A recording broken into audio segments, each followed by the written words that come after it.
BBC news আন্তর্জাতিক সংবাদে আপনাকে স্বাগতম। শুরুতেই সংবাদ শিরোনাম, এরপর বিস্তারিত।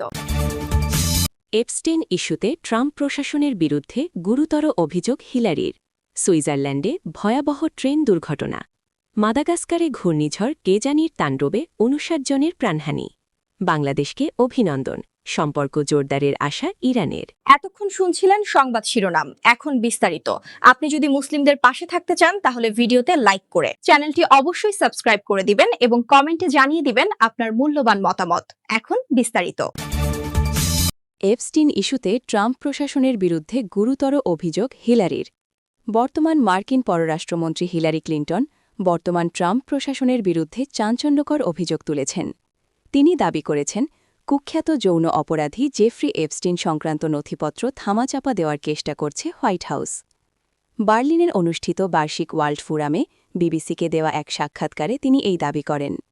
হিলারি সরাসরি অভিযোগ করেন, বিচার বিভাগ ফাইলগুলো ছাড়তে ইচ্ছাকৃতভাবে দেরি করছে। তিনি দ্রুত সব নথি জনসম্মুখে আনের দাবি জানিয়ে বলেন, স্বচ্ছতা বজায় রাখাই এখন সবচেয়ে বড় প্রয়োজন।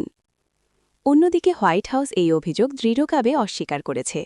তারা পাল্টা দাবি করেছে, ট্রাম্প প্রশাসন এপস্টাইন ফাইলগুলো উন্মুক্ত করার মাধ্যমে ভুক্তভোগীদের জন্য ডেমোক্র্যাটদের চেয়েও বেশি কাজ করেছে।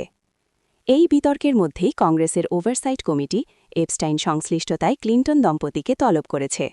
আগামী ২৬ ফেব্রুয়ারি হিলারি এবং ২৭ ফেব্রুয়ারি বিল ক্লিন্টন কমিটির সামনে উপস্থিত হতে রাজি হয়েছেন। ১৯৮৩ সালে জেরাল্ড ফোর্ডের পর বিল ক্লিন্টনই প্রথম সাবেক প্রেসিডেন্ট হিসেবে কংগ্রেসনাল প্যানেলের মুখোমুখি হতে যাচ্ছেন। সুইজারল্যান্ডে ভয়াবহ ট্রেন দুর্ঘটনা। সুইজারল্যান্ডের আল্পস পর্বতমালা অঞ্চলে তুষারধসের কবলে পড়ে একটি আঞ্চলিক ট্রেন লাইনচ্যুত হয়েছে।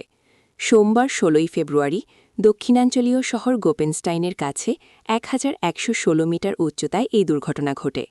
এতে অন্তত ৫ জন যাত্রী আহত হয়েছেন, যাদের মধ্যে একজনকে গুরুতর অবস্থায় হাসপাতালে ভর্তি করা হয়েছে বলে স্থানীয় পুলিশ ও বার্তা সংস্থা এএফপি নিশ্চিত করেছে। প্রাথমিক তদন্তের ভিত্তিতে পুলিশ জানিয়েছে, ট্রেনটি আসার ঠিক আগ মুহূর্তে একটি বিশাল তুষারধস রেললাইন অতিক্রম করেছিল, যার ফলে এই দুর্ঘটনা ঘটে। বর্তমানে ওই অঞ্চলে তুষারধসের সতর্কতা দ্বিতীয় সর্বোচ্চ পর্যায়ে লেভেল 4-এ রয়েছে। প্রবল তুষারপাত এবং প্রতিকূল আবহাওয়ার কারণে উদ্ধার কাজ ব্যাহত হলেও সরকারি কৌশলের কার্যালয় থেকে ঘটনার বিস্তারিত তদন্ত শুরু করা হয়েছে। সাম্প্রতিক দিনগুলোতে আল্পস পর্বতমালায় তুষারধসের কারণে নিহতের সংখ্যা আশঙ্কাজনক হারে বেড়েছে। গত শুক্রবার ১৩ ফেব্রুয়ারি ফ্রান্সে বালদি ইসেরে ইসোর্টে তুষারধসে ৩ স্কিয়ারের মৃত্যু হয়েছে। মাদাগাস্কারে ঘূর্ণিঝড় গেজানির তাণ্ডবে ৫৯ জনের প্রাণহানি। মাদাগাস্কারের শক্তিশালী ঘূর্ণিঝড় গেজানির তাণ্ডবে প্রাণহানির সংখ্যা বেড়ে ৫৯ জনে দাঁড়িয়েছে। দেশটির দুর্যোগ ব্যবস্থাপনা কর্তৃপক্ষ গত সোমবার ১৬ ফেব্রুয়ারি এক প্রতিবেদনে জানিয়েছে, ভয়াবহ এই প্রাকৃতিক দুর্যোগে ১৬,০০০-এরও বেশি মানুষ বাস্তুচ্যুত হয়ে পড়েছেন। গত সপ্তাহের শেষে ভারত মহাসাগরের এই দ্বীপরাষ্ট্রে আছড়ে পড়া ঘূর্ণিঝড়টি ব্যাপক ধ্বংসযজ্ঞ চালিয়েছে।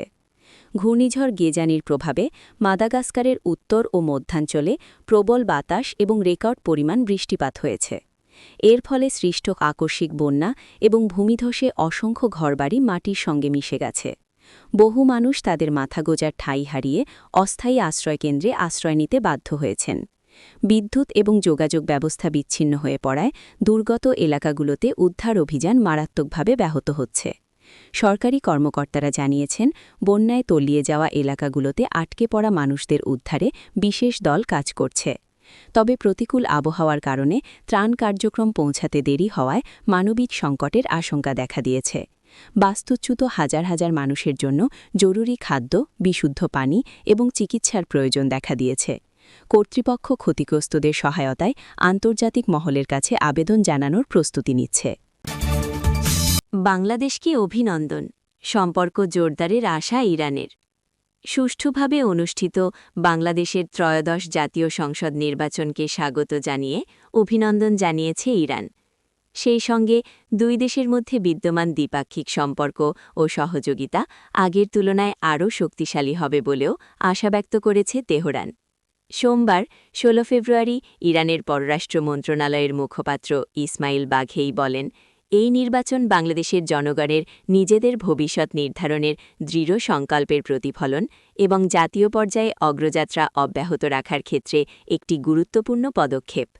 ইরানের এই মুখপাত্র আশা প্রকাশ করে আরও বলেন, দুই মুসলিম দেশের মধ্যে বিদ্যমান দ্বিপাক্ষিক সম্পর্ক ও সহযোগিতা আগের তুলনায় আরও শক্তিশালী হবে।